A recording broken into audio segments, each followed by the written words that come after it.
Good evening, Bahamas. Coming up tonight in our news. A new company takes over management at the New Providence landfill. A top executive at the Water and Sewage Management Union says they're still at odds with executives. MCPHERSON teachers sit out following vandalism and violent threats at the school. I'm Kyle. I'm Malaya. And this is Fifth Friday.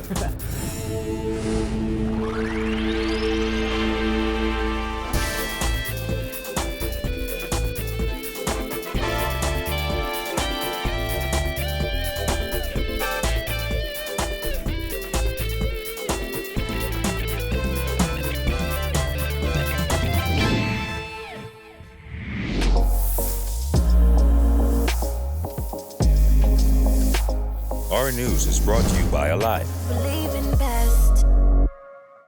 Welcome to our news and thanks for joining us. I'm Jared Higgs. Topping news tonight, management of the New Providence landfill has officially been handed over. During a handover and dedication ceremony today, the company tasked with managing what's now known as the New Providence Ecology Park pledged to transform the dump into a best-in-class solid waste management site. Kyle Joaquin reports. Well, the new company has taken over management at the New Providence landfill, and despite the many fires that occurred in the past, the Environment Minister is encouraging Bahamians to give this new company a chance. What matters is results. So give them a chance to prove themselves. They've just been here for 3 weeks. I think I see change already at the front, but you need to give them a chance to prove themselves. And it's only been 3 weeks. To be reasonable in the expectations, and they will surpass. Environment Minister ROMAULD FERREIRA putting his full confidence behind Providence advisors and its team to transform what was once known as the New Providence landfill. During the handover ceremony today, where FERREIRA handed the keys to the Ecology Park's chairman, KERR, he explained that the days are gone when one could just show up and dump trash. Now, as for concerns over the company's ability to reduce or eliminate dump fires. And our first phase of cover and compaction is nearly 80% complete. This EPA-approved standard of cap and cover significantly reduces the risk of fires and increases the manageability of a fire should one occur. This also improves the health and safety of the park. According to KERR, Phase 2 is scheduled to begin in just a few months. The Environment Minister said given the location of the Ecology Park, the new management company has to get it right. Where we stand now is approximately in the center of New Providence. And so this site has the potential to positively or negatively impact every single person. The staff complement is currently 52 Bahamians.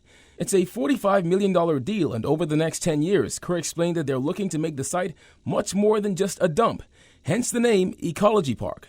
In the word ecology itself, it's talking about a full circle of well-being. The previous company, Renew Bahamas, had paid special attention to its recycling efforts at the plant. However, fire after fire created a major issue. KERR outlined this new team's plan to utilize what was left in place. We're trying to identify, in fact, we have identified a building and some space here that would make a natural extension of the footprint because that facility is already constructed in the form of a Butler building at the front. And so that's where we anticipate doing the recycling. We've reached out to some of the large businesses that have a high volume of plastics that could automatically come to the landfill to be recycled. For our news, I'm Kyle Joaquin. Though executive management at the Water and Sewage Corporation has mended fences with the union representing line staff, the same can't be said for Water and Sewage's management union. President EDNEL ROLLE says they were kicked out of a meeting meant to discuss their issues, and their next step is to take a strike vote next week. Jasmine Brown reports. They don't think these cause good citizens go bad now. That's how a fed-up ROLLE describes the current situation between his members and Water and Sewage Executive Management after they failed to resolve anything. This despite the fact that their sister union, BOOSUWU's president Dwayne Woods, said his union's issues have been addressed. The management union is also concerned there are illegal listening devices at WSC and would like to resolve an outstanding industrial agreement and disputes at the Department of Labor. Water and Sewage Management, BOOSUWU, and the Director of Labor met several times this week in an attempt to bring a resolution to the issues. ROLLE said he had hoped to discuss those issues during those meetings this week, but that did not happen. Initially, we were both supposed to go in there. When we got inside, the chairman decided that But the management union was in there. He was not having any discussions with the non-management union, so we had to leave. Our news team reached out to Water and Sewage Chairman Adrian Gibson. However, he was unavailable for comment. As for if the management union still intends on taking that strike poll on Tuesday, ROLLE said yes. We can do what we have to do. ROLLE's comments came a day after Labor Director John Pinder told the Bahama Journal there was no need for water and sewage workers to strike. Pinder, who sat in on those meetings, also told our news team earlier this week that he was discontent with the current relationship between the management of WSC and its two unions. He suggested there is disrespect among the parties. It's a claim that ROLLE denied. I think the director, who was a former trade union, knows better. He knows that when you sit at the negotiating table, everybody there is an equal. And he knows that, and his job is to provide guidance. So you say the relationship is fine between the union and the executive? No, I'm saying the protocol is fine. Not the relationship, because we don't have no bad relationships with anybody. Now, ROLLE says he does have a meeting on Monday with his membership, and they will discuss the latest developments. Reporting for our news, I'm Jasmine Brown. Teachers at SC McPherson accusing some students at the school of threatening teachers and vandalizing classrooms. They are now appealing to education officials to get involved. Jillian Gray tells us more. Graffiti in classrooms, profanity from students, and even threats of harm are just a few of the things that Bahamas Union of Teachers Area Vice President Vernon Rogers says teachers at SC McPherson School have endured in recent days. Verbal harassment, throwing bottles at the teachers, teacher's back is turned, 2 students came up, cut her hair, while her back is turned, she's at the board teaching. The school is full of graffiti, the kids are chanting profanity all day. The school is out of order and the principal wanted to be as business as usual. The teachers cannot work in those conditions. It is unsafe. Standing outside the school's campus this afternoon, teachers band together behind one of their colleagues, whom they feel has been targeted by students. Over the weekend, a student died, as we know. His name is Robert. A fellow colleague of ours was called, her name is mentioned, saying she was responsible or had a part in his demise, which was untrue. The students made those accusations. They did a little video, which was all false. The school now, the principal, the superintendent, and the ministry now needs to properly address it. Union members described the teacher in question as a committed person who goes beyond the call of duty. After the death of 15-year-old Robert VALCOM Jr. last weekend, counselors were called in to sit with distraught 9th grade students. A memorial was held yesterday for the teen, and teachers called it a peaceful ceremony. However, these teachers want education officials to address the rumors surrounding the incident and sensitize the students to the facts of the ordeal. Teachers say they feel unsafe as some of the students are out of control. Union members claim the students who allegedly vandalized the campus were not punished, and although teachers have asked for a general meeting to address the matter, little has been done. We will not have it, and we call upon the ministry, because the principal has not done it. She was asked, call upon the ministry to sort this out. Okay? We also call upon parents who know this teacher, parents who have students who attend this teacher's class on Saturday and in the afternoon.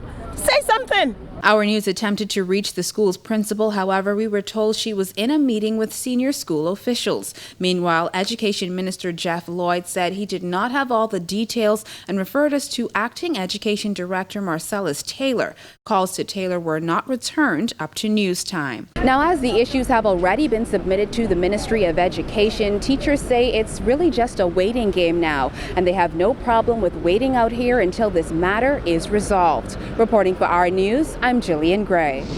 Commissioner of Police Anthony Ferguson confirming that the Auditor General's report on the National Sports Authority is now in the hands of police. The report, which was tabled in the House of Assembly last week, found, among other things, that contracts issued by the NSA lacked formalized process and transparency. Earlier this week, Prime Minister Dr. Hubert Minnis said he intended to give the Commissioner the report so police can do a proper investigation and deal with the matter appropriately. Ferguson confirmed that police received the report on Monday.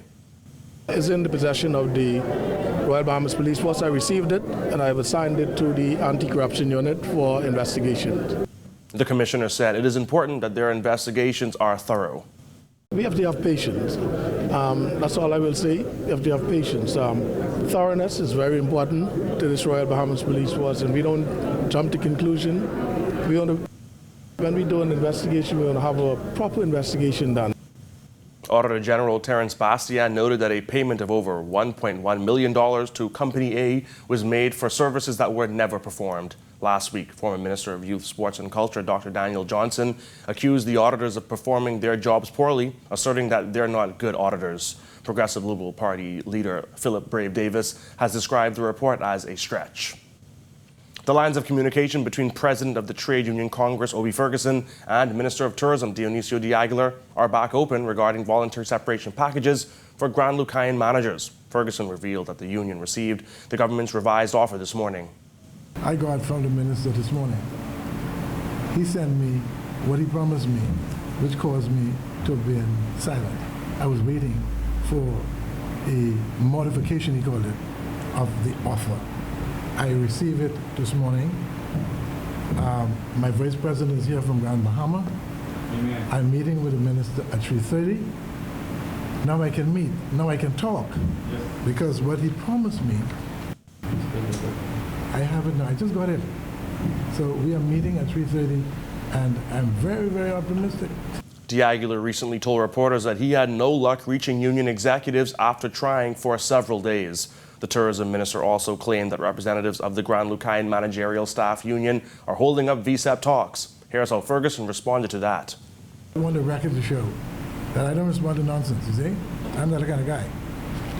If you tell me I must wait for a week or whatever, I can wait.